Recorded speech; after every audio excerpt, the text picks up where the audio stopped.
there? Yeah, I mean, I'll let you know, like all the holds, and then all the ones that are gonna go up for December 8th, because we're just gonna meet and go over all those together, because I think there's 10 holds today, so. Okay.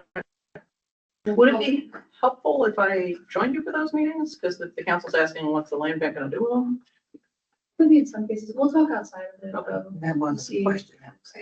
Oh, okay. I don't, we do kind of go over them, like what you have and what kind of spaces could be made from them.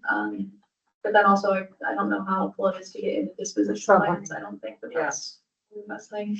Oh, Yes. We can take on it. okay. I thought that might be what they were concerned about. No, we didn't. Yeah. Never mind. Okay. No. Yeah, she got. I was worried about that. Yeah. That's Sorry about that. Figure out Stretches where we'll change. have enough. We'll length make sure that I we're can do on some top of row that. houses. I So, know, it's perfect case. I was about to go through the nail on this one. I want to roll them so bad. mean, we- Like any roll home project. we just don't have a ton of spots where we have that much, but on pitch, it's like, oof, almost the whole block. Mostly Magnolia. Yeah, I know you need some parking spaces, but I think that corner of Magnolia, where it goes up into Nelson Street, there is that elevated portion of Nelson that could be parking as well, but. we've got to figure out how to deal with that question of the parking, because I still think that every home buyer in Syracuse expects a parking space, and I don't want just like a bunch of garages sticking out like Yeah. snouts, so.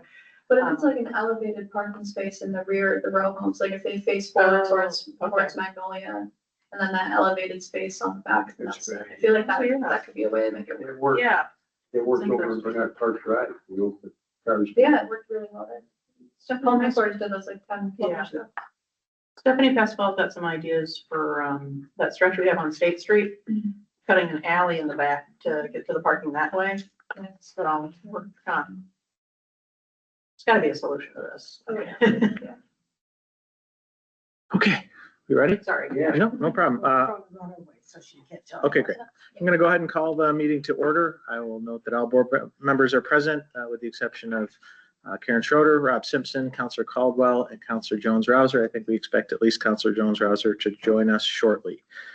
So with that, I will note that the proof of notice is included on the first page of the packet, or right on the back side of the agenda if your packet's double-sided.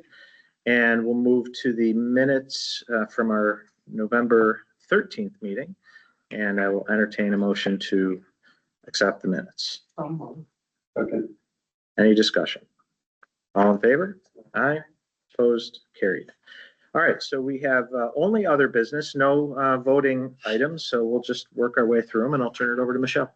Yeah, thanks, man. As far as some updated block challenge program activity data, we are still continuing to kind of chug along. So I made a couple changes to how we have this broken out just to better reflect kind of what is been received versus approved versus dispersed now that we're at the point where we have enough of those. As far as total applications at this point, we are one shy of 200. We have technically cleared applications, but we have had 4 people that have ultimately ended up withdrawing their applications for various reasons.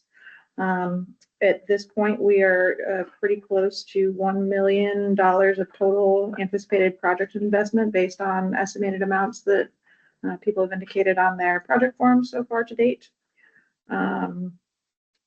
As far as what we're looking at in terms of that full volume, assuming there's not any more withdrawals from the program, we are at this point about $30,000 over the total amount that we have budgeted for the program. So again, I think kind of something for us to continue to keep an eye on.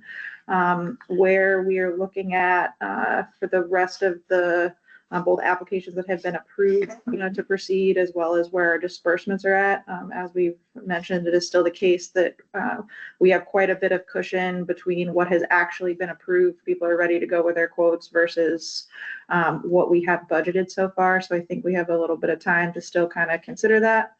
It will be something I think that we will want to consider in the context of our 2026 operating budget, which is something that will be trying to hash out ideally for our meeting next month. So in between now and then, I think there's a couple things, we'll get into this a little bit more with some of the other program discussions, but there may be some reasons that we want to consider kind of, again, shifting some stuff around. I think to some degree that plays in a little bit to the boundaries. But overall, I think things are still moving in a good place at this point. We've got more than half of the people that have applied have been cleared to proceed. So the others at this point that have not been cleared to proceed, those are really largely situations where they're still waiting on getting their quotes and things like that. So all, I'd say, moving along well so far based on what we want to see. I do expect that as far as kind of for the projects that we have dispersed so far, it does seem like some of the return on those is pretty inflated. And I think part of that has to do with the fact that of the projects that have been completed, there's been about 26 that we've have cut disbursements checks to or are ready to do so, where we've signed off on them or have them otherwise ready to go. And several ones that were pretty large dollar amounts. So we had a couple roofs that were in there that really kind of skewed what some of those numbers look like. Obviously, if you're only topping out at 2,500 per property, that'll do it. So would expect that to shift, but I don't think that that's necessarily problematic. Of those properties that are approved to proceed, how many do you think are going to be done this calendar year? I suspect that we are not going to get more than 50 this calendar year, and I think that's probably generous. I think there was a lot of folks that are really planning on finishing work in the spring or in the summer, but we have been encouraging people to get their applications in just for the purposes of being able to plan out what spend looks like. I know we've had a few people that I've heard of even just this week where they're kind of holding out to be able to get quotes for everybody on their team, and we've really been encouraging people to take advantage of the option to kind of check the box of still securing quotes so that we can get things in there from a planning perspective. And part of the reason I ask is the quotes that they get now, are they going to be good in the spring? So yeah, that's a great point. I think we have been working to kind of follow up with everyone. I think initially we had been trying to get to a place where we had at least 2 out of 3 members on a team all ready to go before starting to clear people. Particularly within the last month or so, we've kind of gone back through and said, like, anyone who's ready to go at this point, just get them approved so that we're not running into those types of issues. I do think it's possible, obviously, we can adjust those dollar amounts, but the way that we are estimating here, I don't think it changes. It could change the total amount of homeowner investment that has to go one way or the other. But we're counting it kind of estimating on the high side when in doubt, if that makes sense. So if we have them in the pipeline, then we know that that's no more than $2,500 per person is going out the door. And then we can kind of plan it that way. So, Michelle, forgive me if I missed it, but so as this is all kind of coming together, are we keeping open? Are we still receiving applications? The application? we are still receiving applications. I expect that we will still continue to get more of those. We were at a meeting in Salt Springs last week. It was a neighbor interest meeting, and some of those were folks, I would say it was probably 50-50 split of the room of people that were coming because they were interested in the program but hadn't applied. There were some people that were working to get their applications together. I'd say there's at least 2 or 3 teams that I'm aware of that are in that position. And then there was a handful of people there that had fully completed the program and were kind of there to just speak to the experience. So I expect that we will still continue to get them. I think the biggest thing as far as kind of keeping an eye on anticipated spend, I guess unless the board feels strongly otherwise, I think so long as what we have approved to proceed is within the amount that is budgeted, I think we can, be comfortable with that, understanding that we need to have a 2026 budget kind of fleshed out for within the next month anyways, so. Okay. When you're approving them to proceed, are you approving a whole team at a time or sometimes? At this point, we have been approving individuals. So there's basically kind of a cover form that we have on there where it'll list, here's everyone that we have on your team to date. Here of those members, these are the people that are good to go. And then each individual gets kind of a specific notice. We have made quite a bit of effort to really duplicate the communication around this notice to proceed is specific to you as an individual. These are the members of the team that are ready to go, just because we don't want there to be any confusion with, particularly in the instance where somebody would need to be pulling a permit or something. for a property. So if it's something where we need to be able to verify on the back end to process the reimbursement that the permit was pulled, we just want to make sure there's no confusion there and that everyone's clear. So. Any other questions on program activity? Cool. No. All right. The next item that we had on here was before and after photos. I know that that was a request that we had from our couple of our most recent meetings. So I have a few selected ones here to show you. These are all properties that include kind of the name of the, oops, sorry. Includes the name of the property, the team name. All of these are team names that were self-selected by the teams themselves, but this is a property over on Bryant Ave that got a new paint job, looking a lot better than it had been previously. This is a property over on South Avery. This is one where they did a lot of landscaping, removed quite a bit of, you can see over there on the left, invasive species and things like that. Replace it all with kind of hardscaping and some additional arborvitae. Brian Walsh. Yeah. Where is it? Brian Walsh and Allison Muth, they worked together. Yeah. No relation. Like that other house, they could have used a fence. Yes, I noticed that when yeah, so I made a note of that actually when I put this in here. You didn't want to. Now that the Wouldn't have noticed that until the after, yeah. right. So, but I think this is an interesting example just because this house is in pretty good condition in terms of exterior condition scores. You're not really seeing a lot of evidence of chipping paint or things like that. So the difference on the landscaping makes a really big difference. And obviously this section of South Avery is a really traffic corridor. So it's a good one to see there as well. It's a driveway project. We had a team of 3 women over on Bryant Ave that were working together. I like their name. These are all, so these women are all on the younger side. And then we had another group of older women. Just curious on the This is previous one. hilarious. Is that considered, is that just resealing? This was resealing based on the conversation that we had with the permits office. Okay. So, Got it. yeah, Thank so, but they were all set with the scope on this one, so. This was a team of older ladies that live over in the Salt Springs neighborhood. So 2 of them, 2 neighbors pretty close together, 109 and 107 Doll Parkway that did some grass reseeding.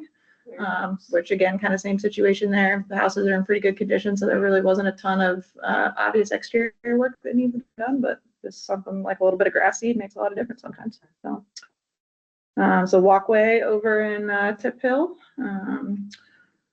The 100 and 200 block of South Lowell has had quite a bit of participation of some of the neighbors, several landlords that own several properties kind of all along a road, pairing up with neighbors that are nearby. So we've been able to get quite a bit of density of projects in that area.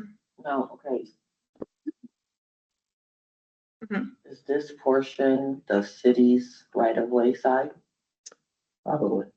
Yeah, Because that curb looks pretty low, and then if they come through and do the curb over, Yeah. that can Yeah. be. yeah. Based on where the before and after was, the conversation with the permits department was that they were considering kind of the scope of work and in-kind replacement. So while that could happen, it was something that was based on kind of a pre-existing walkway, the pavers that were out there. So certainly could be a risk that the homeowner could incur themselves. But in terms of eligibility for the project, we felt like it wasn't creating something that was detrimental at this point. So. Nice. Another one, just a landscaping project. This one's a little bit more kind of appears to be in the backyard. This is a property that's on the corner. So that's kind of where their eligibility came in. But again, just the trimming and removal helps kind of clean it up a little bit. Another front stair entry. This one's over in Salt Springs, kind of near the Lemoyne area. Yeah. It's a roof project. This person actually was our first person to fully get all of their work completed and dispersed, and they're working on putting in another application to correct their driveway that you can see over there kind of on the left that still needs some work. So, Well, work or is that permitted? yeah, so the correction, I think, again, we are, We don't give. the way that we've kind of characterized driveways, we will allow you to go through the program if you were replacing it in such a way that makes it compliant. Yeah, So we don't want to preclude you from making corrections. Obviously, if it's something that is extremely problematic, then, we can't let you recreate new problems. But I think based on their scope of work, it's in line with that spirit. and they got new sidewalk already. Yeah. You did that or the city We did did that? that. Yeah, the city just did them. Nice. So kind of all of those things paired together creates kind of a Oh, it's good. good update. This is another roof project. This is another team of older folks that lives over in Salt Springs area. And then a kind of side walkway landscaping. So yeah, we'll keep those as That's fun. For the jobs that are just paint, I know obviously that doesn't require any permits, but are you guys? Their EPA certification? yeah, for the contractors, yeah. I noticed on, I think it might have been Tennyson, is it? No. Might have been Bryant. There's a sign with our Sear Neighborhoods logo on Oh, there. yeah. What is that about? So everyone who goes through the program and gets the point that they're getting their disbursement, we have yard signs Okay. that we've made for everyone. So and kind of the idea is that like it becomes a marketing opportunity. So Nice. Southside 1% and we're moving along. we did one run of them and as kind of a baseline, and then it occurred to us at the point that we did the first printing that it would be fun if we had somewhere on there where we could get team name on there, or even kind of left like a white blank space so that you could fill out your own team name. Yeah. So we will consider that for a future reprint, because I think we only got 200 of them printed. So at this point, might need some sooner rather than later. Who's doing the invoice? We took that out of the Neighborhood and Business Development's marketing department operating. I mean, do we have somebody in that department? Who's making the signs? Sarah Paula. She's our, Sarah Paula, she's our Oh, yeah. public information officer for Neighborhood and Business Development. We had talked a little bit in the past about kind of branding and marketing and a website. Those before and after photos are fantastic. Could we be starting socials specifically for this? Yeah, and so that's I think kind of the idea of the SYR Neighborhoods page. So SYR Neighborhoods was something that we had kind of, I think was initially put together when we had launched the Resurgent Neighborhoods Initiative. Largely was not getting a ton of attention or use in a way that I think would kind of prior to this point have created such a brand identity that could not be adjusted. So I think kind of based on conversation with Sarah and the rest of the comms team, we kind of came to the determination that we would use that as the primary platform moving forward. So now that we have some of these, I think the goal would be to start planning out what content for that looks like. I think there's a lot of cool opportunities for even just like resident spotlights, like of the people that have gone through the program. There's a lot of fun. Get to know. Yeah, I mean, really, they're having some fun with it with their team names. Yeah, yeah, and some of them are just like really fun groups of people. So some of those groups that we've had, or even the team meetings, trying to kind of create opportunities. Obviously, we want to keep the process moving and not slow things up for purposes of getting photos and stuff like that. But to the extent that we can make it into existing processes, it's something that we want to try to do. Everybody jumping on YouTube videos and that kind of stuff. Not yet, but it is certainly something that we'd like to try to do. So Can you tell me which property, like where's the far west side? yeah, we can. Where's that at? Yeah, we can get to that. North of West Yeah. Tennessee. North of West Tennessee Street. Yeah, I think that's kind of under our next section. So if there's any other questions on Okay. program. Pretty low. Okay. Probably much lower homeownership rate.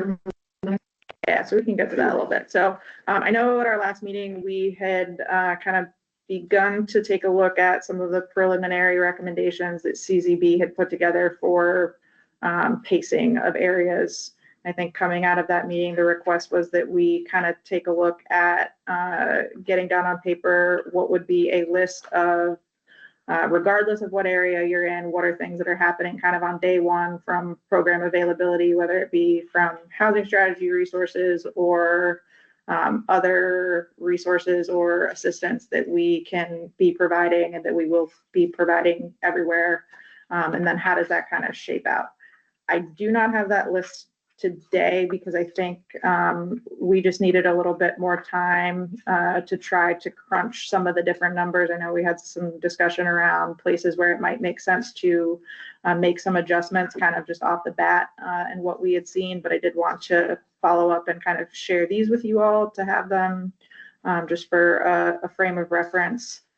They include the information about the property condition scores. So these are the exterior condition scores that were based on property kind of windshield surveys. So the 2025 ones were all done by our planning team over the course of this summer. So August, September. These are all pretty new. Councilor Jones-Drowser, to your question, the far west side would be, if you're looking at the Tip Hill map, it would be the northern section. So basically kind of Genesee Street up would be considered the far west side. This portion, right? Yep. And then the street south is the Tip Hill kind of delineation. I think also included in these, so our first one is condition scores. If you flip the page over to the second page, you will see a breakout of vacant structures, any known tax delinquent properties, and any properties with significant code violations. So basically, the more colors you see going on that sheet, the more of an indication it is that there's problems in one way or the other. There's a map that includes the land use. And I think the big kind of takeaway with that is that the darker yellows are rental properties. And then the light, almost kind of white looking color are owner occupied properties. So you see kind of looking towards the southern end of Tip Hill, there's a high concentration of rental properties in that area. You can kind of track where all of the different red is more commercial properties. So you can kind of see that along Genesee Street. But and then the last page includes all of the, and I apologize, there's a mislabel on the on this map, but this is all of the any kind of resident participation so far to date. So this includes basically anyone who has called our office, emailed our office, attended a meeting about the housing strategy at any point in the last year, answered a survey that we had sent out door to door, and then purple would be folks that have submitted applications. So I think kind of the upshot with that, what we've seen is that in the Tip Hill area, there's been quite a bit of participation in places where we didn't necessarily think we were going to get as much, or where we thought it might need to move. Or I guess in the original CZB map, it was recommended that it was going to likely need more time. So even just in the Tip Hill section of the neighborhood, it's looking like there may be some places where we could likely look to move faster, just based on participation there. I think the same thing kind of goes in Salt Springs. I think we've seen quite a bit. I would say the comparable area in Salt Springs, we definitely got a lot of participation up in the Hazelwood, all throughout kind of the middle section of the neighborhood, Fayette Boulevard, Harwood. Those are all looking good. Have recently had a big application that came in for Fenway, which was encouraging to see. That is a group of folks that are all, there's definitely a lot of seniors there. So I think That was one of the streets that I was wondering. Yeah. Like when we discussed about that Yeah. area that may not have sent in anything. Yeah. And I think that that's one where I think it's a good example of it just takes quite a bit more staff time, and from a capacity standpoint, like it's a lot of additional Yeah. outreach and kind of helping people through the process, technical assistance, And then, that's one of the streets that I specifically know, like, there's been generational yeah. tear down, and we were concerned Yeah. that maybe some people may not have had the correct deed or anything. So, Mhm. yeah. Yeah, and I think that all of those things could still end up kind of being true for certain properties, kind of on a case-by-case basis. I think what we also kind of can see in the Salt Springs area, definitely kind of towards the westernmost section of the neighborhood, kind of Ellis, Crowley, most sections of Bruce Street, very little comparative kind of participation. So again, doesn't mean that there isn't a significant amount of need there, but kind of looking at the full scope of what participation has been, what current occupancy looks like, code violations, all that. That part all kind of, I think, makes sense. So I think my goal between now and the next 2 weeks is to kind of wrap up some of the additional number crunching related to some of this. I know that we had discussed at one point a couple months back within the budget that we had initially passed for the 2025 year. It originally had contemplated there being 3 programs, one of them being a homeowner renovation program, one of them being the block challenge program, and then one of them being kind of the larger, or I guess it was more focused on exterior repairs. So kind of a middle of the road between a block challenge, but not totally a full interior exterior. I think that when we're considering the question around the how can we most effectively kind of pace geographies, I do think that that is one area where there may be some wisdom in us reconsidering what it might look like and how whether we would have the funding capacity at this point to consider a more middle of the road exterior renovations program. Kind of as a component of some of those in some of the property, some of the sections of the neighborhoods where we know we need a little bit more codes, but there also are pockets of neighbors where you can see that there's some participation. So that's something that we want to look at, but I just need to crunch some numbers. And since the last time we met less than 8 business days ago, I've not quite gotten it all the way there. So. And I know I mentioned this before, but we did this in the very beginning, like communal spaces. Yes. Certain areas. Yeah. So I guess more or less, like, have we identified anything like that, or what does that look like? Yeah. Communal space, a bench. Yeah. Somewhere. So I think that there's 2 layers of that. So the first one would be within the context of infrastructure improvements. Neighborhood and business development did include within our CIP that was the plan that was approved. There's funding specific for housing strategy related work in that plan. And the idea was that we would use those dollars for specific kind of infrastructure projects, parks, other capital improvements that would be above and beyond what those budgets would look like for kind of across the city. Again, we want to ensure that the resources that we're putting to this are additive. We're not taking away from work that would be getting done otherwise throughout the rest of the city, but where can we really kind of do some additional full court press, if you will, of resources. So we've identified kind of draft preliminary list of projects that we would like to try to pursue for 2025 that I expect that we would be bringing to council for the authorization to proceed with the approvals of the funding for those projects. So those are in kind of throughout both Tip Hill and Salt Springs. I think in Salt Springs, there's definitely would be inclusive of some parks related improvements. Same kind of deal. I think there was a couple things with James Pass Arboretum. I know there was a decent amount of work that was done there recently, but there was other components of that work that I think that the Parks Department had been hoping that they could try to get to. So trying to target those resources to do that type of work. Obviously want to try to pair it with additional work to do things like sidewalks, and then the corresponding, if there's lead service line replacements, obviously that need to be done. We don't want to replace a sidewalk without making sure we're taking care of that stuff. So trying to kind of distribute that in a way that is equitable and makes sense kind of across the 2 neighborhoods. So hoping to get you all a full, I'm just waiting for an updated kind of dollar amount and project list from a couple of the operations departments, but I expect that towards either end of the year, early the 2026 calendar year, that we would be bringing that to you all.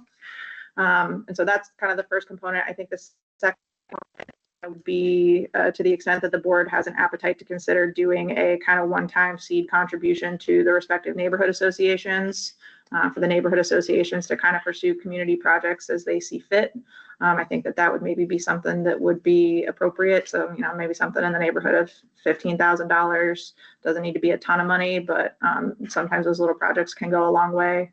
I do think that in terms of kind of at least for both East Side and even West Side TNT to some degree, I don't know that either of those neighborhood associations are necessarily, I think the way that they're just enveloped in the broader TNT and the special projects of TNT, they can not necessarily always availing themselves of all of those resources. And obviously there's limited dollars kind of in those fund pools themselves, but I think that would be kind of the next second area that we would look at if that's something that the board is interested in trying to do, but not necessarily something that's a requirement if people feel like resources are better spent. I think just hearing that portion, I think that not every neighborhood has an association, and then not every resident attends their local TNT. Mhm. We already have a good amount of money from the city, and I think that people should participate in those meetings, and instead of us finding other ways to put money somewhere else. Okay. That's just This would be a way right off to hand. draw more people into TNT. Yeah. I mean, I don't think we should give more money. That's just offhand, I don't think we should. I'm just saying, like, the TNTs are established and they get, money. I mean, if you want to give a few extra to incentivize people to come into the TNTs, then yeah. But I just don't think everyone has an neighborhood association. So Yeah, I think in the neighborhoods that we are working in, at this point, it is the case that they do. Obviously, the Tip Hill Neighborhood Association has been going on. It's longer running than the Salt Springs one, but I think from everything that we've seen from the Salt Springs folks, I think actually in response to the housing strategy being in the neighborhood, they kind of have been self-organizing and going through the process of establishing a dedicated neighborhood association. But I totally get what you're saying there. And Oh, I had heard that Des Moines was trying to help them get something started. Is this separate from that? So Jack Brower is the property manager for Lemoyne. He participates with he's on the board of directors that's been the neighborhood, but it's very much not a Lemoyne driven process. I would say it's very much has come from the neighbors themselves. And I think Lemoyne wants to be supportive where they can. They understand that they're a part of the neighborhood and that their students are a part of the neighborhood, but then I would, lean more towards that, what Caitlin said, as far as like, if there was money shifted in that direction, let it be to incentivize people participating in, I would say, the TNTs, because they're in every sector versus an association that not everyone has a sector. West Side TNT is mostly folks from east to Getty Street. right. There's hardly there's no real organization that covers the Far West Side. Right. Even the Far West Side neighborhood watch is not But really is the there. Far West Side considered to be in part of Lakewoods? I mean, downtown and Lakewood merge, they get like 3 to 5 people, so. Lakefront, that's what I meant. No, they would be inclusive in the West Side Okay. TNT. So It's just, Yeah. it's a difficult thing. Yeah. Yeah. A lot of those folks do come to the Tipper Area Neighborhood Association. Yeah, I would say, I'm open-minded here, but clearly both the Tip Hill Neighborhood Association and this burgeoning Salt Springs Neighborhood Association really seem to be embracing this program. So I would like to find ways to encourage that. And I don't think we should probably I think the more work gets done, the more work gets out there, and there's some community organizations in both neighborhoods that we can still. Mhm. Most people see that, what's happening out there. Hayward, you just saw that, the neighborhoods, Hayward was surrounded by people. That's the neighborhood. So, In a good way, I hope. no, so yes. She got more questions than that's than ever. So Michelle, just a separate but related question, as I'm looking at the maps. Obviously, we have we have vacant properties in both neighborhoods, many of which are not tax delinquent. Mhm. I'm wondering, assuming we don't dig down to this level for every vacant property, I'm wondering, given the fact that these are priority neighborhoods, whether or not there's an opportunity to dig in a little deeper onto the vacant properties in these areas to determine what's going on there, whether they're zombie properties, maybe Yes. somebody passed away. Yep, yes and yes. The team has already started doing that. So I think based on kind of overall condition scores, there are actually several properties. I know at least within Salt Springs, I was looking at the map where they've actually at this point have been taken care of or are on their way to being taken care of. So a couple of key land bank properties that are transferring over. So, but yeah, we are looking closely at that. And And on the land bank note, again, wondering, I know there's a lot of contributing factors for how we prioritize foreclosures, but, thinking about whether or not there's an opportunity here to prioritize the tax delinquent properties in these neighborhoods for foreclosure. Yes. Something to consider. Yeah, and I think, yeah, absolutely. And Kayla and I just had a conversation about a couple properties last week where we were looking at, I think there's also opportunities there where depending on the circumstances with the given property, there may be other non-housing strategy dollars that we can use to kind of take care of the issue. So, just so that we can kind of ensure that we're working in the spirit of the whole block, whole area, and working as efficiently as we can. But, down the road, I think there has to be a legislative fix as far as vacant properties are. That's absolutely, yeah. I mean, and I pointed out to Kalen there, 5 and 6 houses. It's something that within neighborhood and business development, we're taking a very close look at, and I expect that that's going to be kind of a top 2026 priority for us is kind of looking at that ordinance, so. Have court counsel look at that abandonment law Mhm. that I know that they've been looking at lately. I know in Detroit, they tried to do a legislative fix, but they had to go to state legislature. We talked, Yeah. I think, earlier about, vacant property. Yeah, and not to get too far off track here, but I think that would be kind of the idea is that it is very important, and it's certainly in terms of, I think the way that the existing vacant property registry is working, it almost creates a situation where you get an easy way out by complying with the registry, and it then ends up kind of, our hands end up getting tied for a little bit longer than is preferable in terms of actually correcting the violation. So that is something that we're all looking at kind of in tandem with this. And this definitely will be a big piece of success long term. So.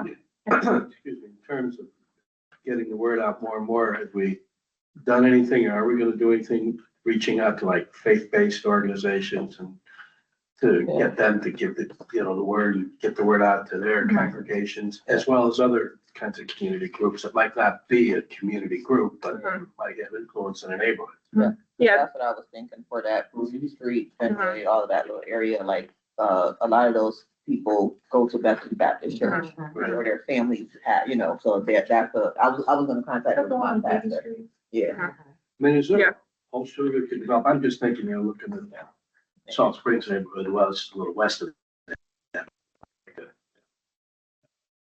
I think of it, Genesee Street Cleaners there. I mean, everybody goes Yeah, we do have flyers, and we can certainly make sure that we circulate those. Also open to doing presentations wherever any groups that people We would. try to do St. Lucy's to get that far west side as well. Yep, can definitely do that. Most of those parishioners come from the east side, the west side. It's for sure.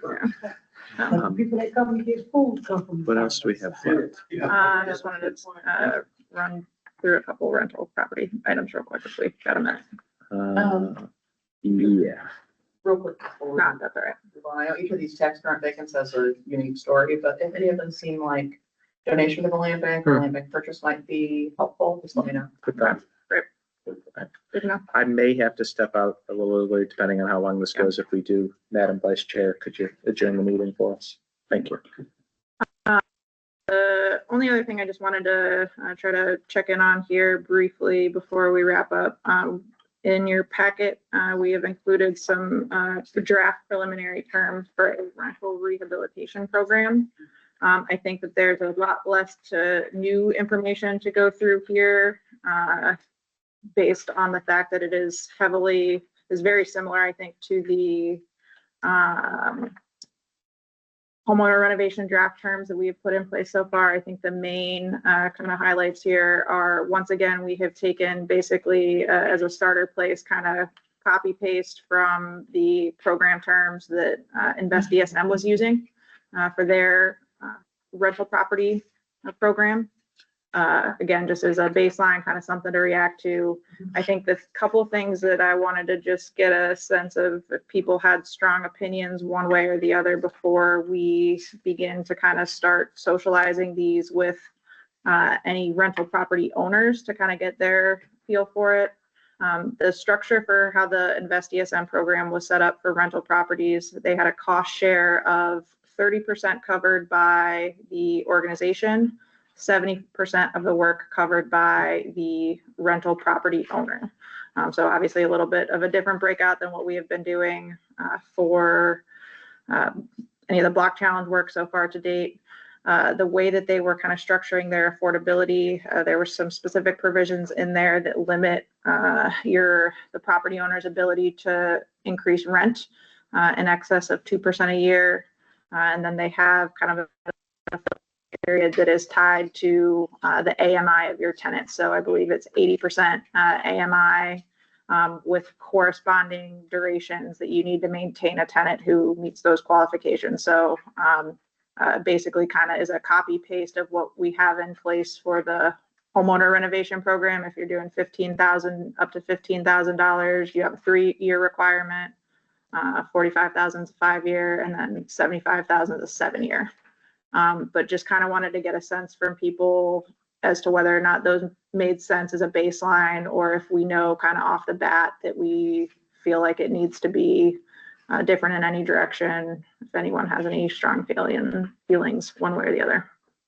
How would that work, Michelle? That would be a team thing, right? It would not be a team. It would not be a team thing. It would be a individual base, but it would be tied to ensuring that we would essentially, in the same way that we do for any of our other HUD programs now, we do annual income monitoring of the tenants. So we would basically, you would go through the program. At the point that the work's completed, then you would need to be able to demonstrate that you have not raised your rent and that you have an income qualified tenant in the property for whatever the duration is based on how much work you did. So it should only be for rentals that have income qualification, not market.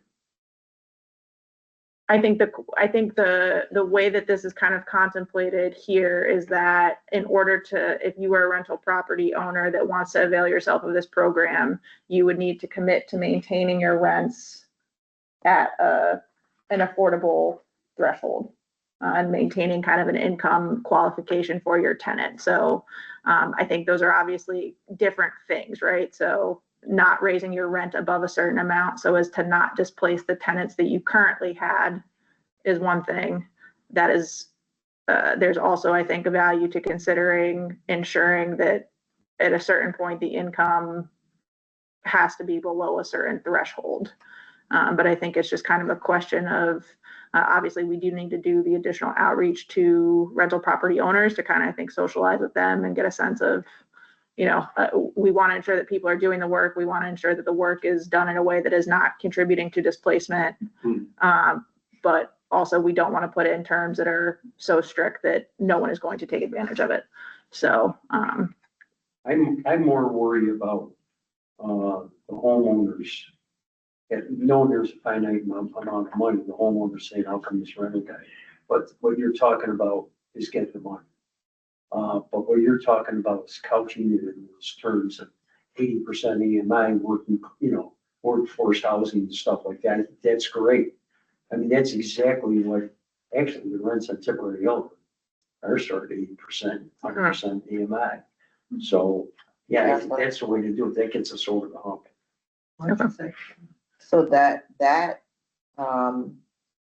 is that this section where it says appeal to one of the target markets identified in the, revitalization plan?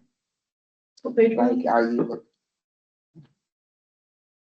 like, is the goal to Yeah, appeal to individuals 80 to 100% AMI? yeah. So I mean, I think again, this, obviously, we kind of took this language from kind of the template that InvestDSM was using. I think it could be, the markets are who we say that they are. So it could be 80 to 120% AMI. It could be city employees, public employees. It could be insert whatever people think is, makes sense and appropriate. But I think that that's the language that's what they're getting at kind of there. What's the AHA? I mean, that.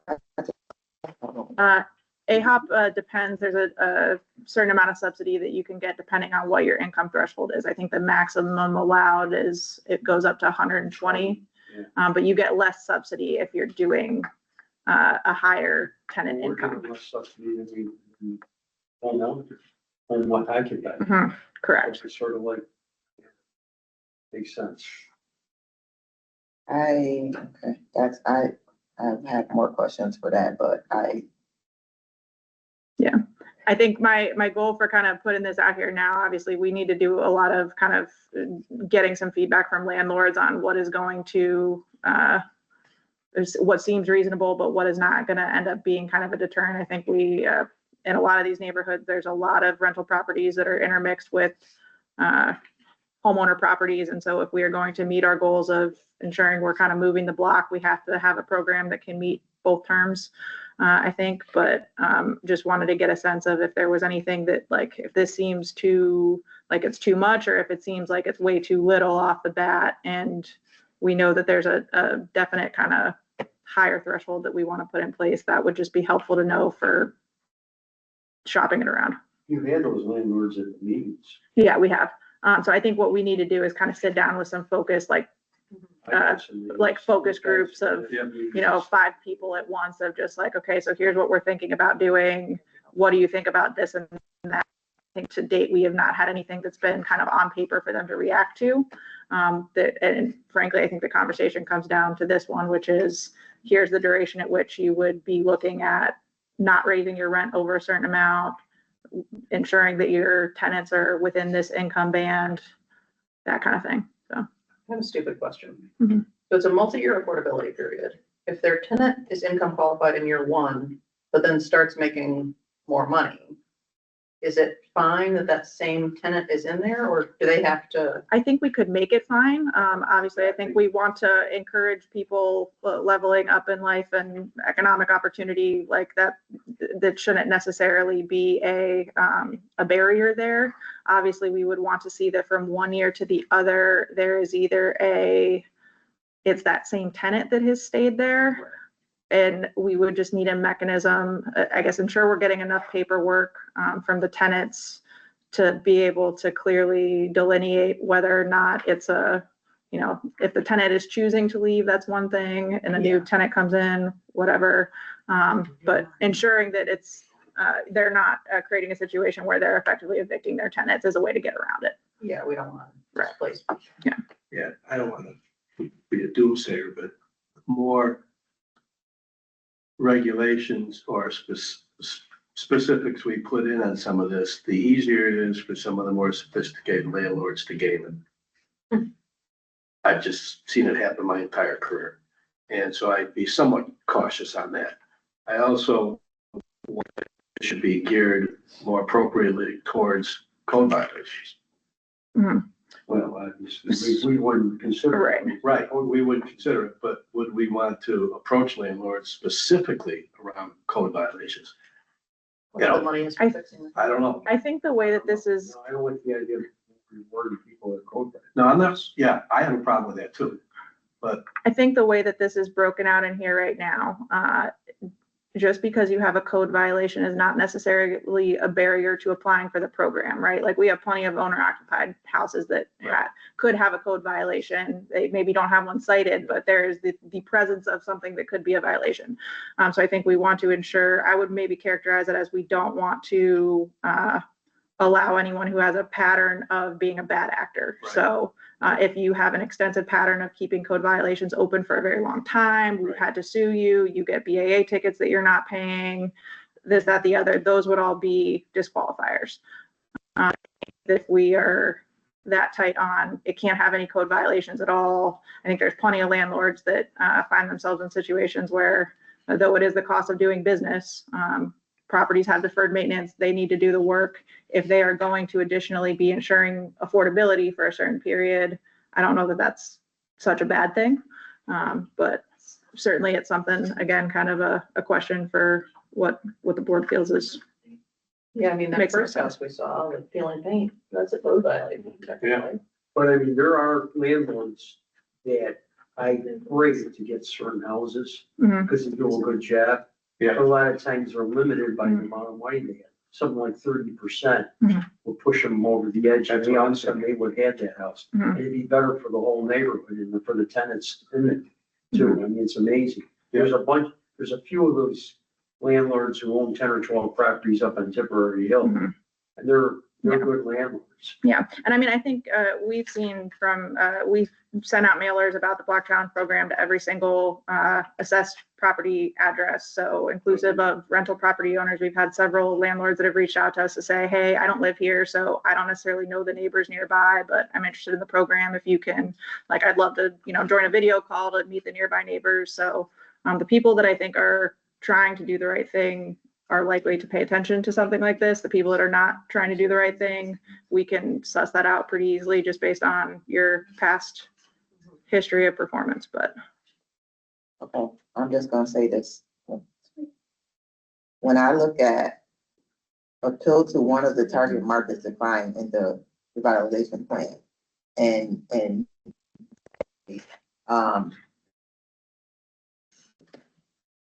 trying to identify, I guess, individuals with 80 to 100%, I think that we are somewhat feeding into the poverty being in other places more prevalent. I don't know why we wouldn't do 60%. That's still a regular working person. Then you have make modifications to improve an existing rental property floor plan functionality, which is fine. But then the next one says convert multi-unit rental properties into fewer units or single family properties. So when I see that, it's more or less, are you trying to get rid of the individuals who may pay less, like landlord who has, I don't know if we're targeting illegal conversions here, or are they legal conversions? If it's so, I what think, is it our yeah, business to yeah. convert it back? Yeah, I think again, that's one where it's language that was kind of copied directly from a pre-existing template. I don't know that we have any commitment to it one way or the other. I do think, to your point of, if it's an illegal conversion, ensuring that it can be there legally in some way, shape, or form. So obviously we don't want to have a situation where we're allowing you to maintain a unit that doesn't have proper egress and you're renting it out. So how do we get you to? It's like some of the language just sounds to me like we're gonna be pushing certain individuals out. That's Making all. the neighborhood Yeah. less affordable. Yes. And it does feel weird in the middle of a housing crisis to say that we want less units. Absolutely. Yeah. Just gonna say. But yeah, maybe change that to say, if it was an illegally converted multi-unit property, to convert it back into something that's permitted by zoning. Yeah. I guess, would you be comfortable with something that was a little bit more kind of tied to we get a baseline of what your tenants are currently paying, whether you're paying 60, whether you're at 60% AMI or I don't think it's none of our 80%. business what their tenant is paying. If they qualify for the rehab, then we help with the rehab. I don't know if we need to be in the weeds of it like that. I guess the fear is we give somebody a grant and then the next year they double the rent. Is that? Yeah, that's Yes. part of it. or it creates a displacement for that tenant who's already there. So if it becomes unaffordable for them and then they have to move as a result. I also think you have to think about unintended consequences. You have a commitment of a landlord an owner in a multi-unit, and then that landlord goes to sell, Mhm. what happens with the continuation of the program? Does a new buyer have to accept that? I think it would be the same situation as an owner occupant who sells it to somebody. They would prorate whatever their remaining amount is. So they could either pay their way out of it or sell it to somebody who wants to go along with those terms. But Yeah, Well, in the that flip case, side of that then- is the How's that landlord gonna is be paying for taxed? 70% of the project. Yeah. So if they're making a significant investment like that, I guess I'm arguing both sides of this. Yeah, they're entitled to, raise their rent. Does it, when you say not more than 2% increase annually, do you mean from the time that work is done going forward, or from what the rent was at before the project? from what the work was at before the project, was again, kind of how Invest ESM had theirs set up. It does not mean that that is what we have to do, but I mean, 2% is a reasonable number. Obviously, we don't want to create a situation where it becomes untenable to just do the business of being a landlord. But again, kind of to the, if preventing displacement is something that we want to ensure is prioritized, we do have to have something, I think, within these provisions. But- It's gotta be thought through a little Yeah, more. I mean, I could just imagine a scenario where they're putting $80,000 into the house. Mhm. They anticipate that they will increase the rent more than 2%. Okay. But I agree with your general idea that we don't want to displace people, so I don't know how we balance those two. Yeah, that's exactly where I'm going. Well, we can, we'll start doing some kind of conversations with landlords and getting a sense of what, any feedback that we have Yeah. I think from you're- them of kind of what are people currently charging, what would become unreasonable, and then kind of follow up. But I think that's really the biggest thing that has to be kind of fleshed out for the sake of this rental program. So, Well, you did Something for you did people a to- Study on the average rents, like, for instance, up in Severity. we have the, all of those numbers kind of from like the census level. It gets a little different, I think, obviously on a site by site basis. And the landlords, I think that we have that are here locally, I think we need to confirm that the people that are here and engaged, I think you'll find out that a lot of those landlords start significantly lower. Mhm. The rent that came up with You're gonna find. Right. both. You're Yeah. gonna find both. Well, they just want, they find somebody pays them every Yeah. month and takes care of the apartment, they're usually. Right. Yeah. Well, and I mean, I think again, a question of if something is going to be affordable or not is also based on what the income of that individual tenant is, right? So if you're making 120%, 140% of AMI, you can handle a rent increase and not necessarily be cost burden. But if you're just kind of hanging on at 60 or 80%, it's not going to take much to put you in a situation Right. where your costs are not where we want them to be. So. Okay. So. I think that's, unless anyone else has anything, It's just such a Yeah. messy, yeah, like, I know we don't want people to pay 40% of their income for housing, but you might want to pay 40% if you could live in a much nicer place. See, there's a, You know? what Kate was saying, I mean, at the end, we want to create more places for people to live. More apartments, yeah, I mean, clean up, I mean, actually, that's exactly what your point is. I mean, the more the better. Mhm. And sometimes people are gonna pay more than 30%. And on that note, Yeah. I don't have any good answers for you, I'm Yeah. sorry. and if I- The conflict Michelle between said we're gonna have affordability some and- questions. yeah. So noodle on Yeah. in the next month or so. And with that note, I need a motion to adjourn. Motion. Second, Seconded. all in favor? All right. All right, thank you. Have a good holiday. Thanks, everyone. Did that choice to. I did. Getting too close to the end. I'm saying that. The calendar said chambers. I know. So that's why I had said in my email, like,